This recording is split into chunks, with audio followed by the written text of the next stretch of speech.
Monsieur le Président, je vous remercie de me donner à nouveau la parole. J'aurais pu me taire tout simplement parce que ce que nous avons dit était suffisamment clair.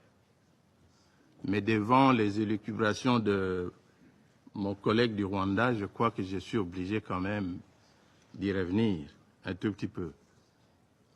Si cette organisation des Nations Unies respectait la charte telle qu'elle a été rédigée en 1945, le Rwanda, qui a envahi le territoire d'un autre pays, ne serait peut-être même pas admis à s'asseoir à côté de nous ici aujourd'hui. Parce que l'objectif des fondateurs de cette organisation, c'était de faire en sorte que la guerre ne revienne plus. Ce pays a envahi le territoire de la République démocratique du Congo. Ils ont leurs troupes sur le territoire de la République démocratique du Congo. Ils tuent au quotidien, ce matin encore à Bukavu. Des centaines de jeunes ont été entraînés vers une direction inconnue. Toujours dans la logique de l'épuration, des massacres des populations civiles congolaises. Mais ils ont peur de la haine, c'est-à-dire le discours de haine. Vous parlez du discours de haine, vous qui êtes sur le territoire d'un autre pays, en train de massacrer les populations et les tuer, vous osez parler du discours de haine. Donc vous avez peur du discours de haine pendant que vous êtes en train de massacrer des populations d'un autre pays sur son territoire, avec armement et avec tout. Même la MONUSCO a souffert des pertes en vies humaines par le fait du Rwanda. Un pays comme ça est digne de s'asseoir sur la table du Conseil de sécurité et de parler du discours de haine, et on l'écoute même. Que vaut un discours de haine par rapport à des milliers de massacres commis sur le territoire de la République démocratique du Congo? Que vaut un discours de haine par rapport à un génocide conduit par un pays membre de cette organisation?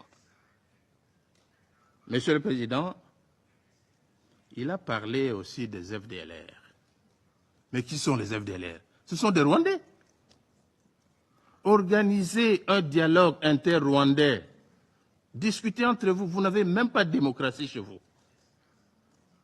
La démocratie n'existe pas au Rwanda. Tous les opposants rwandais sont en dehors du Rwanda. Quand ils sont à l'intérieur, ils sont tués et assassinés. Au Congo, nos opposants sont au Congo. Nous discutons.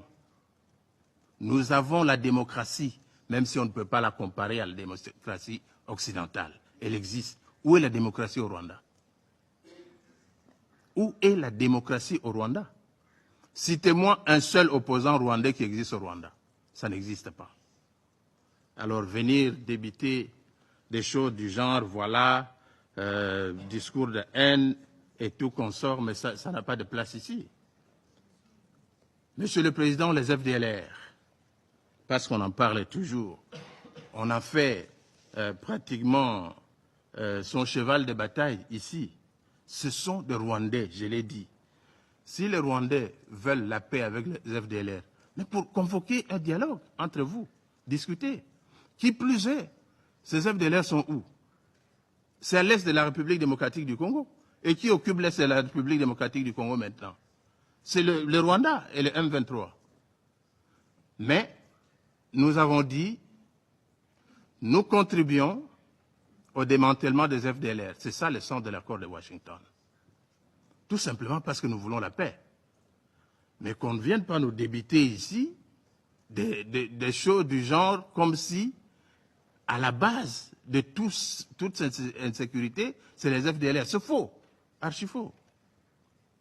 C'est l'exploitation des minerais du Congo.